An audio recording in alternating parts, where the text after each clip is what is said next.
Stacy Lane Wilson here for Horror.com with Don Mancini and a special silent guest here who's having a birthday this year. How old is he? He's 20. Oh my gosh. Believe it or not. He's halfway through college, I guess. Harvard. And still living at home, apparently.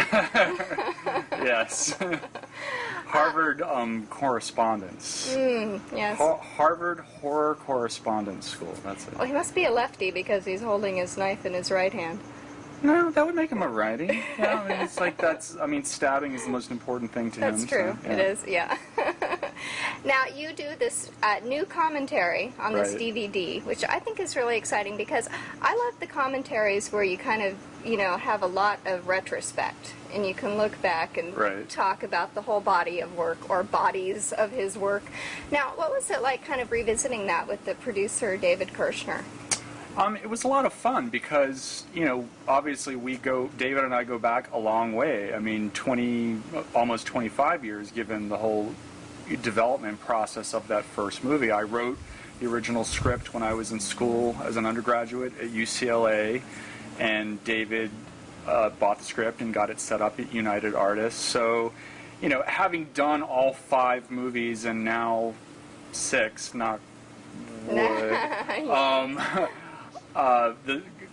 so we have a lot of history, and we hadn't actually sat down to watch that movie together in quite some time. So it was a lot of fun. I actually haven't heard the commentary yet. You've heard it before I have, but so you'll have to let me know. But it was, a kind of trip down memory lane talking about it. And since we're getting ready to remake it, it was also kind of had some practical value for us as well. I have to say that not many commentaries have little surprises at the end, but you do kind of unleash that one about the remake. Now, can you talk a little bit about how you're going to be approaching that? Will Chucky be like in his dissected state here? Or? No, because this is actually the look that he got in Bride of Chucky, and we continued on to Seed. I mean, in terms of story, there was reason for it, but since we're going back to the beginning and basically rebooting the entire story, he will have his more kind of original,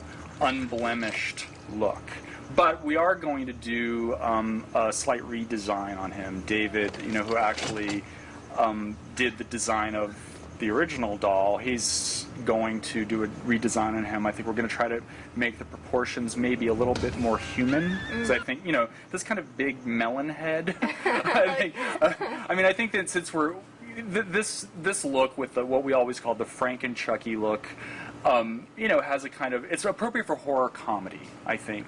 But since we're going back to straightforward horror, I think it's really more disturbing if it just looks, very, sort of like just a very simple distortion of the human form. So I think that the proportions will be a little bit more realistic, and I think therefore more disturbing. Yeah, can you talk a little bit about the fact that I think a lot of people have lost sight of the fact that Child's Play, the original, really was not a comedy at all. Right. Can you describe, like, for people who haven't seen it in a long time, really what it's about, what the tone is, what the feel is, because you have Academy Award nominated actors in it. You've got Bill Butler, who shot it, who shot Jaws, and there's a lot of gravitas there. Yeah, absolutely. I mean, the first one was a straightforward, kind of balls to the wall, very, very much of its time 80s influenced kind of slasher movie with what I would describe as kind of a fairy tale bent. Kind of a Boy Who Cried Wolf scenario. The basic idea that I wrote was a little boy who is surrounded by a series of murders, and his doll frames him for the murders. And so you've got that situation where he's telling everyone, why don't you believe me? The doll is alive. Chucky did it, and no one will believe him. So I think, that is, well, I hope witty, not comedic. It certainly wasn't intended to be, and was not taken to be comedic. It was, I think, a genuinely frightening film, and I think that the way that Tom Holland directed it, he did a fantastic job. You mentioned Jaws and Bill Butler. As in that movie, we held off on actually showing the villain until well into the movie, about 45 minutes in, which is half the running time.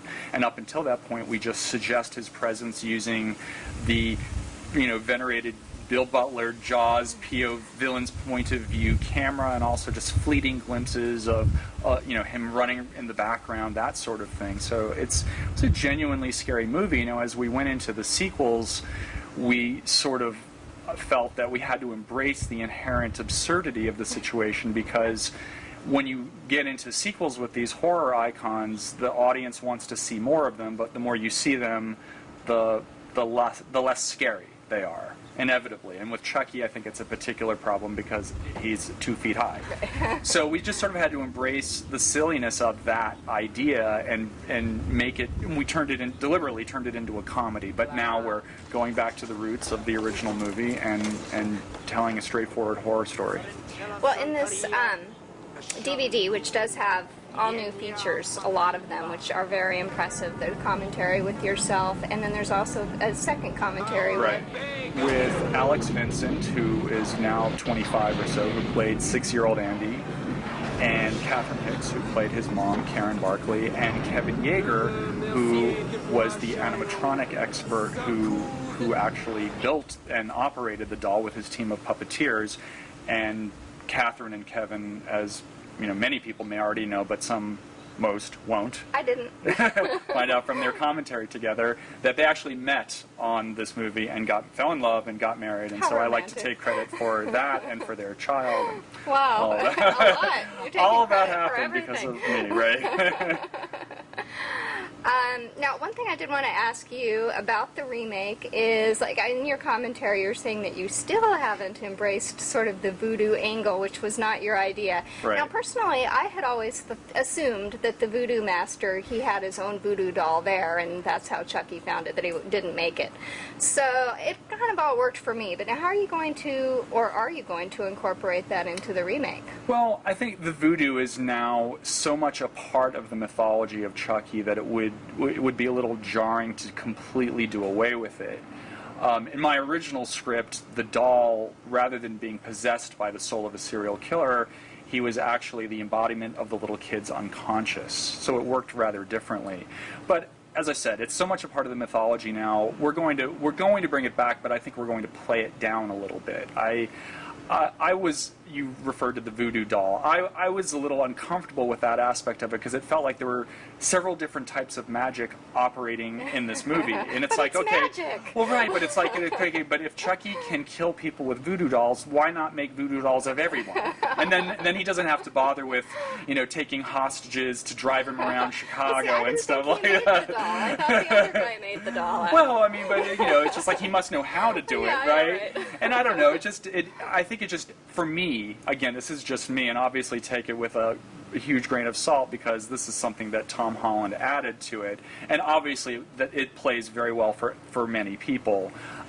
It just, for me, it got a little bit too absurd, but we're not completely dispensing with it. I think we're just going to maybe adhere more to the tone of something like that movie, The Believers. Did you see that? Yes. That John Schlesinger movie? Yeah. Which I actually think is a really scary movie. But that dealt with voodoo in a way that I felt really quite realistic and seemed to take place in this world. Whereas in the original Child's Play, Chucky starts doing his chant and suddenly giant storm clouds come rolling in, and which is great production value. Nice drama. But I think we'll probably downplay some of that stuff. But our whole mission really is just to make it scarier and scary for today's audiences, which really have, they demand more than audiences did 20 years ago. Okay, but in today's PG-13 friendly world, will we be having, someone saying, "Oh, what an ugly doll," and Chucky going, "Fuck you"? Are we going to have that? Oh, it's going to be R-rated, definitely. Look, George, some child left their doll in the elevator. Now leave it alone. Whoever left it there will come back looking for it. Ugly doll. It's definitely R-rated. I mean, we adhere to the basic outlines of the original movie, but there are lots of surprises and a lot of new murders, basically. It's not, none of the murders really conform specifically to anything that you would see on this DVD. Yes. There will be no redundancy there. But there will be lots of violence. I think it's pretty disturbing, and that's actually a moment that I think we would probably want to repeat, because when he says "fuck you" to that woman, am I allowed to say that? Yes, on this? on Okay, horror.com we can fuck. say yes, absolutely. Yeah, I think we'll do that. And also that great moment when Andy, says of Aunt Maggie, she was a real bitch and got what she deserved. I think that's another moment that people just want to see the new 6-year-old swear, just like Alex Vincent had to. And everyone can see and hear Alex swearing 20 years ago on this new DVD, Child's Play, which has a ton of new extras. And if you've bought any of the other box sets, they don't include this movie, so now's the time to get it.